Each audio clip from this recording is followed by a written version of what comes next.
All right, so let's dive right in. We're going deep into all this cybersecurity regulation stuff, specifically what's coming up for the UK and the EU. You've given us a really interesting mix of sources, like the EU's Cyber Resilience Act, and then the UK has their Cybersecurity and Resilience Bill coming up, and even some perspectives on DORA implementation. Yeah, it's almost like a cybersecurity buffet here. And Right. we're going to try to help you pick out, the tastiest, the most important bites. Exactly. Our mission here is to give you the knowledge to navigate all these changes Yeah. and ultimately, help your business be future ready. Yeah. That's Felicity Oswald's term, by the way. Right. Well, and speaking of Felicity Oswald, the CEO of the UK's NCSC, her speech at Sabre UK was really pretty eye-opening. So before we even get into all the regulations themselves, I think it's worth kind of breaking down what she had to say. Okay, so paint the picture for us. Mhm. What is the current threat landscape that she kind of laid out? Well, she didn't really sugarcoat it. Russia, China, Iran, North Korea, they're all still major players in this space. And what's really interesting is that, Russia's activity is actually continuing despite the war in Ukraine. That's a bit worrying. Anything else we should be kind of keeping an eye on? Oh, for sure. The conflict in Gaza adds another layer of complexity here. It potentially increases the risk of cyber attacks as well. And then, of course, we can't forget about good old-fashioned cybercrime. Ransomware, unfortunately, is still a top threat. And it can have just absolutely crippling consequences. I remember she gave a specific example, the British Library ransomware attack. Was that something that you looked into? Yes, it's a perfect case study. They actually chose not to pay the ransom, Mm. which is a tough decision, but I think it's very commendable. But the disruption to their operations was significant. So it just highlights the point that being prepared isn't just about, preventing the attack, but also what happens when something does happen. Okay, so we've got this backdrop of all these kind of escalating cyber threats, and then enter stage left, we've got all this regulation coming down the pipeline, both from the UK and from the EU. Let's start with the UK side of things. What's the deal with this cybersecurity and resilience bill? Well, the UK government realized that, their current regulations are a little bit behind the times, especially compared to what's happening in the EU. So this bill is their way of catching up and really addressing the evolving threat landscape. It's expected to come into force in 2025. So 2025 is the year to watch then. Mm. What exactly is going to change? Like, what's the big picture for businesses? Well, the scope of this bill is much wider. It aims to protect a lot more digital services and supply chains, which, as you know, are increasingly vulnerable to attacks. Think back to, the attacks on the NHS. This is exactly the kind of incident that this bill is trying to prevent. So it sounds like they're giving regulators a lot more power as well. Oh, absolutely. Yeah. It strengthens the role of regulators. It gives them the authority to proactively investigate vulnerabilities, to enforce stricter cybersecurity standards, and even to impose penalties for noncompliance. Okay, so heads up, UK businesses, get your act together. When it comes to cybersecurity, what about on the EU side? Tell me about this Cyber Resilience Act I keep hearing about. Yeah, think of this as like setting a new baseline for cybersecurity. And what's really interesting, it applies to pretty much everything with a digital element. So you're talking your laptop, your smartwatch, maybe even your smart refrigerator. Whoa, hold on. My fridge needs to be cyber secure now. That's a bit much, isn't it? Well, maybe not your fridge just yet. But the point is that the EU is taking this very comprehensive approach. So by 2027, manufacturers are going to have to meet specific cybersecurity requirements for any product with digital components that's sold in the EU. So they're essentially building security into the DNA of these products, from design all the way to disposal. So it's like a cybersecurity stamp of approval, like the CE marking. Exactly. And it really empowers businesses and consumers to make more informed choices about, the products that they're using. And it just ensures a minimum level of security across the board. And then on top of that, we have DORA, the Digital Operational Resilience Act. It seems like the EU is really dizzy when it comes to cybersecurity. They are. And, DORA focuses mainly on financial institutions, but it has ripple effects for any business that relies on ICT services. So you have to think about it this way. If your cloud provider or your payment processor is subject to DORA, it indirectly affects you too. So even if you're not in the financial sector, DORA's reach is still pretty broad. Yeah, and it's been really interesting to see some of the discussions that are happening behind the scenes. The ESAs are working with national authorities to figure out the details of this DORA implementation, and there have been some disagreements along the way. Really? Give me an example. Well, the European Commission actually rejected some of the technical standards that the ESA has proposed. They even had to appoint a dedicated DORA joint oversight director just to manage the complexity of this whole thing. So it just shows how comprehensive and intricate these regulations are. Okay, so we've got this evolving cyber threat landscape. Felicity Oswald, ringing in our ears about the dangers. Yeah. And now we've got this wave of new regulations coming in. What does this all mean for our listeners? How can they actually prepare for this? Well, that's the million-dollar question, isn't it? First takeaway is that no business can afford to ignore cybersecurity, especially those providing essential services. The Felicity Oswalds of the world are watching. The good news is that both the UK and the EU are taking steps to strengthen those defenses, but businesses need to adapt to keep up.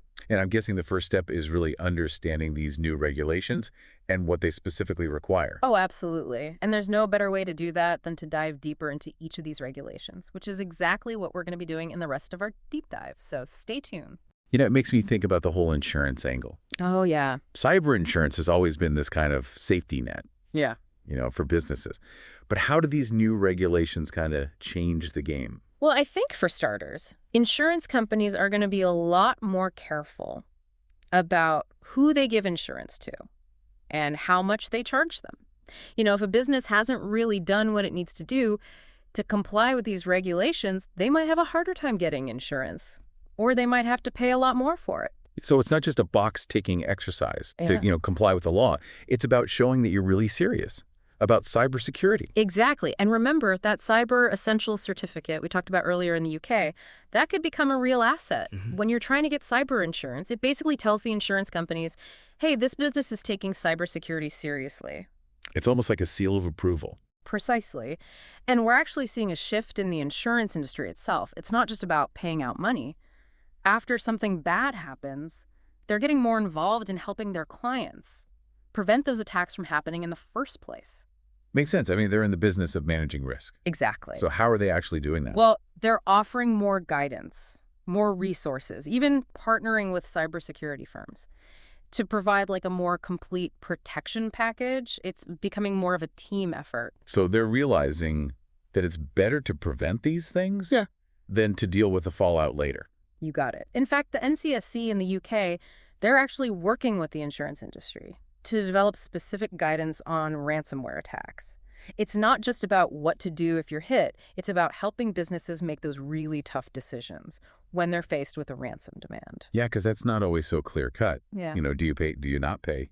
Exactly. And paying the ransom doesn't even guarantee that the attackers are going to give you your data back, and it could actually make you a bigger target in the future. So this new guidance is really going to help businesses weigh their options carefully. Okay, so a lot to think about there. In terms of preventing attacks, managing risk, and understanding how insurance plays into all this. But let's zoom out for a second. Because these cyber attacks, they don't really care about geographical borders. This is a global issue. Very true. And that makes international cooperation super important. But it can be tricky. What are some of the challenges there? Well, one of the biggest ones is trust. Countries don't always trust each other, especially when it comes to sharing sensitive information about cyber attacks. It's like a catch-22. Sharing information about your weaknesses could actually make you more vulnerable. Exactly. And then you've got different laws and regulations in different parts of the world, which can make it really hard to coordinate a response. We're seeing this play out right now. Yeah. With the whole debate about China's cybersecurity laws. Oh, yeah. That lack of transparency. The concerns about how data is being handled. That creates a lot of challenges. For international cooperation, both Felicity Oswald and Ann Neuberger, she's the U.S. Deputy National Security Advisor for Cyber and Emerging Technology. They both brought up these concerns at Cyber UK. It's a real geopolitical puzzle. But are we seeing any signs of progress at all? I think we are. There are some promising initiatives out there. Organizations like the International Telecommunication Union and the UN, they're working to establish some global norms for responsible behavior in cyberspace. Okay, that's a start. What about collaboration between individual countries? Yeah, we're seeing more agreements between countries that are specifically focused on cybersecurity. These agreements often involve sharing threat intelligence, conducting joint exercises, even working together on investigations. So if an attack starts in one country but impacts another country, these agreements kind of help them coordinate a response. Exactly. And that's key, not just for responding to incidents, but also for preventing future attacks. and building resilience globally. Speaking of building resilience, let's talk about technology, because it seems like there's a new cybersecurity threat popping up every day. Oh, yeah. It's a constant game of cat and mouse. But the good news is technology is evolving on the defense side, too. And one of the most exciting developments is artificial intelligence, or AI, as everyone calls it. AI, yeah, I keep hearing about that.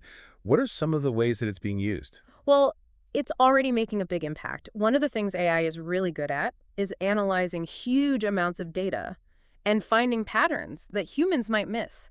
This can help identify things that are out of the ordinary. That could be a sign of a cyber attack. And it can even help predict potential threats before they even happen. So it's like having an extra set of eyes, constantly scanning your systems. Exactly. And because AI can do some tasks automatically, like responding to those low-level threats, it frees up human analysts to focus on the more complex stuff. Okay, so it's like a force multiplier. Definitely. And AI can also help with threat intelligence by going through data from all sorts of sources to find those emerging threats and vulnerabilities. So it's not just about reacting, it's about getting ahead of the curve. Right. That sounds pretty promising. But is there a downside to all this? Well, there are some challenges. One is data bias. AI systems are only as good as the data they're trained on. So if the data is biased or incomplete, the AI system can make bad decisions. So, like, it might think something is an attack when it's actually harmless. That's possible, and that's why you still need human oversight, even with AI systems.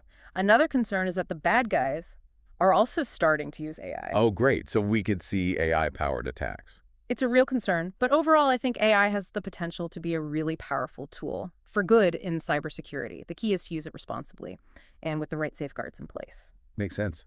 Now, another technology that I keep hearing about is quantum computing. Yeah. It all sounds very futuristic. What do you think about how that's going to impact cybersecurity? Well, it's still early days for quantum computing, but it has the potential to change a lot of things, including cybersecurity. One of the most exciting things about it is that it could lead to new encryption algorithms that are way more secure, even against the most powerful computers we have today. Because quantum computers can do calculations that are impossible for normal computers. Exactly. But here's the catch. That same power could also be used to break the encryption algorithms that we rely on right now to protect our data. So it's a double-edged sword. It is. So quantum computing could make things better or could make things worse. Right. So we need to be thinking ahead. Absolutely. We need to start preparing now for a future where quantum computers are a reality. That means exploring new security protocols that can withstand quantum attacks. Okay, so long-term thinking is important, but let's bring it back to the present. What can businesses do right now to improve their cybersecurity? Well, the first step is to understand those new regulations like we've been talking about. And then it's about being proactive. And that involves 3 key areas. Okay, let's break those down. What's the first area?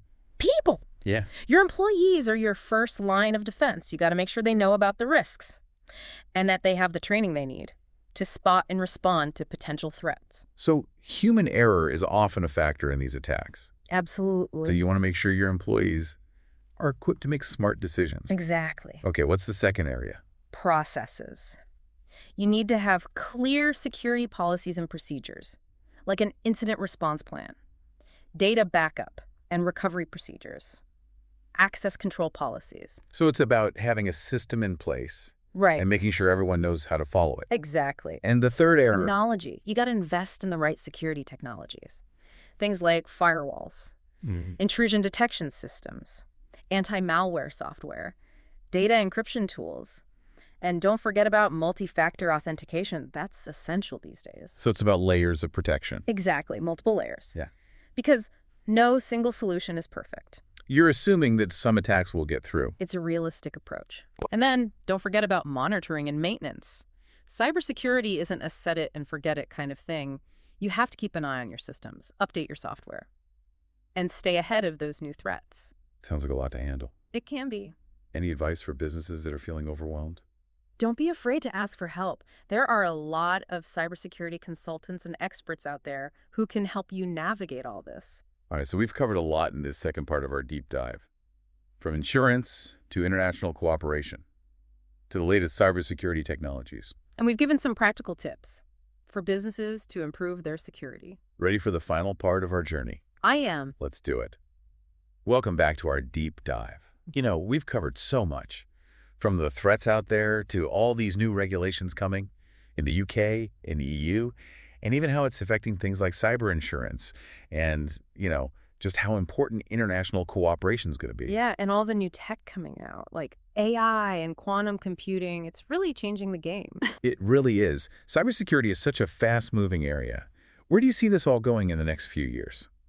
Well, predicting the future of cybersecurity is tough. Kind of like predicting the weather. It's always changing. So many different factors at play. That's true. But are there any big trends or things you think are going to have a big impact? Oh, for sure. I think one thing we're going to see more of is this convergence of IT and what's called operational technology, or OT. As more and more devices get connected, it just creates more opportunities for attacks. So attacks on critical infrastructure, like power grids or transportation systems, because those rely on OT a lot. Exactly. And those attacks can have huge consequences, not just for businesses, but for everyone. Okay, so that's one trend to watch. What else? I think the attacks themselves are going to get more sophisticated. We talked about AI-powered attacks earlier, but what else is out there? Well, we're seeing attacks that are more targeted, more persistent, and harder to even detect. The attackers are always coming up with new tricks, like social engineering and zero-day exploits, to get around traditional security. So it's an arms race. Pretty much. And that's why it's so important to have a multi-layered approach to security. You need multiple layers of protection, because no single solution is going to stop everything. So you're basically assuming some attacks will get through. Yeah, it's about being realistic. Okay, so you need to have backups and plans in place. Exactly. And that brings me to another trend: resilience. It's not just about preventing attacks, it's about being able to bounce back quickly and minimize the damage. Kind of like what DORA is trying to do with the financial sector. Right. And I think we're going to see that focus on resilience become more widespread. Okay, so cybersecurity is getting even more complex. How can businesses keep up? Well, first and foremost, cybersecurity has to be a top priority. You have to invest in it, the right people, processes, and technologies. Right, it's not just about spending money. It's about being smart with it. Exactly. And businesses need to stay informed about the latest threats and vulnerabilities, keep up with industry news and best practices, work with security experts. And make sure everyone in the organization is on board. Absolutely. Everyone needs to be aware of the risks. Yeah. Security awareness training is crucial. Okay, so a lot of challenges.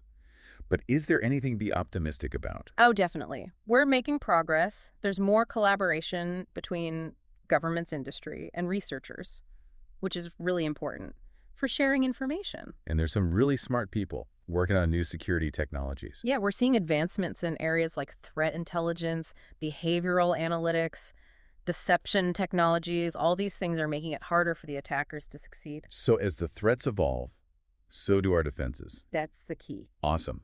Well, I think that's a great place to wrap up our deep dive. You've given us a lot to think about. Hopefully it's given you a better understanding of where things are headed with cybersecurity. It has, and you've given some really great advice, too, on what businesses can do to protect themselves. And something Felicity Oswald said really stuck with me. She said, "We are past the point of running unsupported systems. It is not tenable." That's a powerful statement. It is. Right. So stay vigilant, stay proactive, and stay secure. That's the best advice I can give. And remember, knowledge is power. So stay informed. Until next time, happy deep diving.